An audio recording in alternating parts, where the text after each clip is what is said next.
Shalom, je vous salue dans le merveilleux nom de Jésus-Christ. C'est l'évangéliste Maëlys. Merci déjà d'écouter cette vidéo.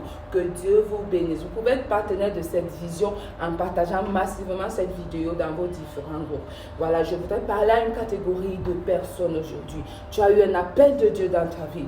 Tu as des promesses de Dieu dans ta vie individuelle. Que Dieu t'a dit des choses quand tu étais seul. Je rendrai ton nom grand. Je te ferai ceci. Une grande femme d'affaires. Je ferai de toi un grand homme.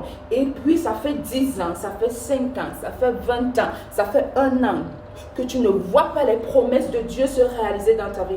Dieu même en te faisant ces promesses, il t'a donné le nombre de temps. Il t'a donné le nombre de temps de réalisation et d'accomplissement, mais tu ne vois pas cela. Les prophètes ont prophétisé sur toi. Je te vois l'année prochaine à la même époque porter ton enfant. Je te vois l'année prochaine à la même époque en ce lieu, mais tu n'as pas vu ce que les prophètes, l'accomplissement de la prophétie, et peut-être tu es en train de taxer ces prophètes de faux prophètes. Tu es en train de dire, ah, Dieu est-il menteur? Est-ce que c'est Dieu qui m'a réellement parlé? Je voudrais te rassurer que c'est Dieu qui t'a parlé. Je voudrais te rassurer que ces prophètes n'ont pas menti. Avant de continuer ma prédication, je voudrais lire dans le livre de la Genèse, chapitre 15, verset 13. Je vais lire pour ta bonne compréhension. Et l'Éternel dit à Abraham, sache que tes descendants seront étrangers dans un pays qui ne sera point à eux.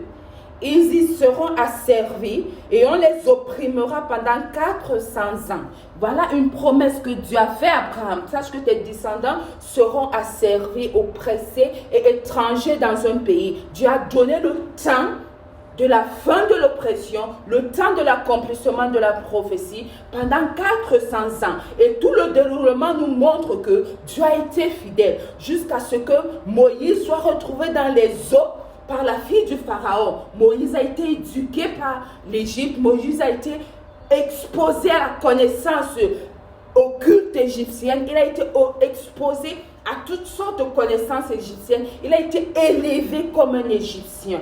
Voilà, et net, 400 ans après, Moïse, je suis sûre que quand Moïse grandissait, il a senti que c'est lui, il portait le fardeau de son peuple. Il a vu, et les 400 ans sont arrivés, Moïse, c'était le temps d'accomplissement de Dieu. Et Moïse, un grand libérateur, il y allait tuer un Égyptien qui était en train d'oppresser son frère. La Bible dit, croyant que ses frères comprendraient qu'il était envoyé par Dieu pour les libérer. Mais je voudrais te dire, la première erreur que Moïse a commise, il a voulu libérer le peuple d'Israël avec la force humaine. Il a voulu que la promesse s'accomplisse par sa propre volonté, par sa propre force humaine. Bien que c'était les temps d'accomplissement, bien que c'était les temps d'accomplissement prévus par Dieu, prophétisés par Dieu, Moïse a voulu utiliser la force humaine pour délivrer Israël. Mais ce n'était pas là le plan de Dieu.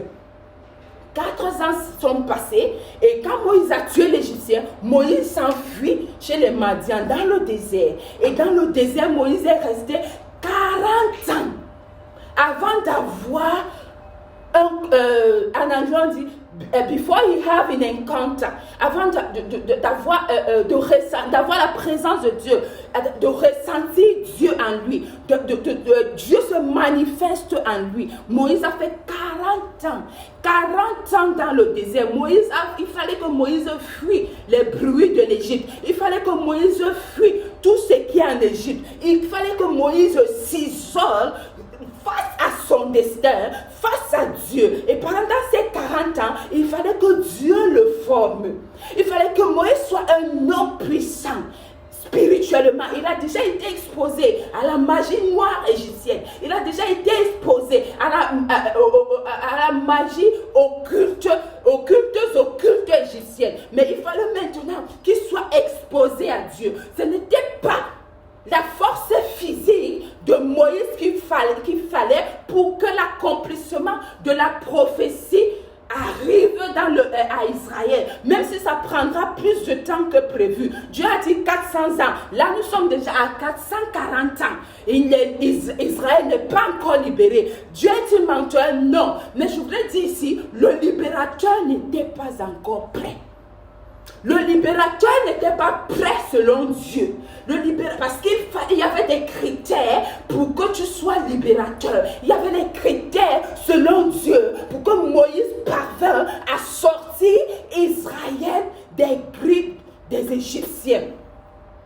Et Moïse croyait que, puisqu'il avait déjà la connaissance de la magie égyptienne, il pouvait le faire. Non, il fallait qu'il sorte du bruit, qu'il aille dans le désert, qu'il aille dans le lieu secret, que Moïse apprenne à entendre Dieu, que Moïse apprenne à écouter Dieu, que Moïse soit jour et nuit en train de prier en langue et en train de dire, Seigneur, tu as fait de moi le libérateur. Seigneur, ça fait 400 ans, c'est ta parole, tu as dit, Seigneur, où es-tu? Je veux voir ta gloire. Je veux te voir dans ma vie. Je veux te voir dans la vie de ton peuple. Moïse est resté 40 ans à prier, à invoquer Dieu. Et à la 40e année, Dieu s'est révélé à lui. Moïse il have an encounter. Moïse, Dieu s'est révélé à Moïse. Et quand Dieu s'est révélé à Moïse, Dieu a transformé Moïse. Dieu a donné le pouvoir à Moïse de tuer les dieux, de juger et de tuer les dieux égyptiens afin de sortir le peuple de la captivité.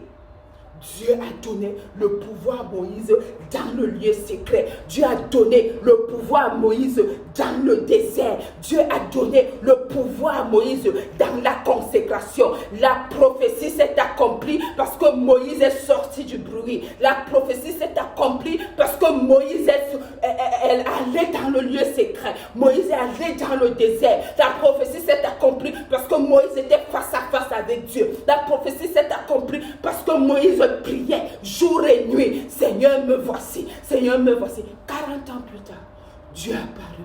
Donc je voudrais te dire, toi qui as longtemps attendu les promesses de Dieu, qu'est-ce que tu fais?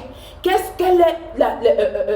sont les actions que tu poses pour que la prophétie vienne à s'accomplir? Quel est ton caractère? Qu'est-ce que tu fais? Quelle est ton intimité avec Dieu? Qu'est-ce que tes yeux voient? Qu'est-ce que ta bouche parle? Qu'est-ce qui passe dans ta tête? Es-tu toujours dans le bruit? Non, je voudrais te dire, quel qu'en soit le temps, quand Dieu te dit dans 20 ans, je vais te délivrer. Si la 20e année, tu es prêt, et pour que tu sois délivré, sois spirituellement prêt. Sois dans la présence de Dieu. Si la 20e année, tu es prêt dans la présence de Dieu, la prophétie va s'accomplir. L'homme, le prophète n'est pas un faux prophète. Il a dit ce que Dieu a dit.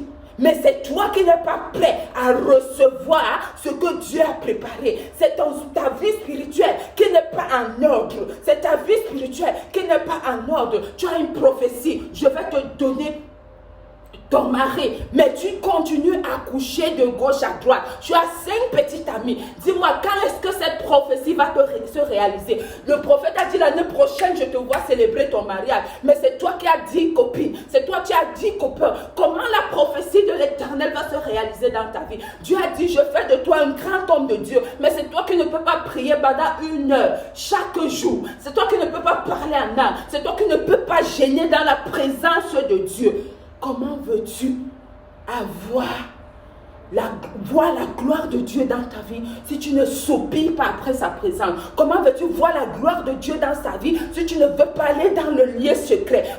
Comment veux-tu voir la promesse de Dieu s'accomplir dans ta vie si tu ne veux pas changer de vie, si tu ne veux pas changer de qualité de vie, si tu ne veux pas sortir du milieu qui ne glorifie pas Dieu, si tu ne veux pas t'habiller décemment, si tu ne veux pas prier? Tu ne peux pas prier en langue. Tu peux demander au Saint-Esprit de t'accorder la grâce de prier minimum 1 heure par jour. 1 heure par jour. Tu ne peux pas faire cela 3 mois, 6 mois, 1 an. Et Dieu n'accomplit pas ce qu'il t'a dit. C'est qu'il n'est pas Dieu. Dieu a besoin de ta présence. Dieu recherche ta présence. Dieu recherche ta présence. Quand Abraham a péché, Dieu, il a fui. Il s'est éloigné de la présence de Dieu. Mais quand Dieu est arrivé dans le jardin des désert le soir, Dieu soupire. Il appelle Abraham. Abraham, où es-tu? Abraham dit, Seigneur, j'ai péché. Je me suis éloigné de toi. Non, que ton péché ne t'éloigne pas de Dieu. Va plutôt vers Dieu. Seigneur, me voici. voici, je suis coupable, j'ai péché contre toi. Pardonne-moi, reste dans cette présence, demeure dans cette présence et tu verras la gloire de Dieu. Demeure dans cette présence et tu verras l'accomplissement des promesses de Dieu dans ta vie. Demeure dans cette présence et tu verras la réalisation de Dieu dans ta vie. Demeure dans la présence de Dieu. Quitte le bruit, mon frère. Quitte le bruit, ma soeur. Va dans un lieu secret et implore le Dieu qui t'a parlé dans le secret. Laisse qu'il se révèle à toi. Laisse qu'il t'en puissance afin de terroriser le monde méchant pour obtenir l'accomplissement de ta promesse. Que Dieu te bénisse. Merci d'avoir écouté jusqu'à la fin. Shalom, shalom. Soyez bénis.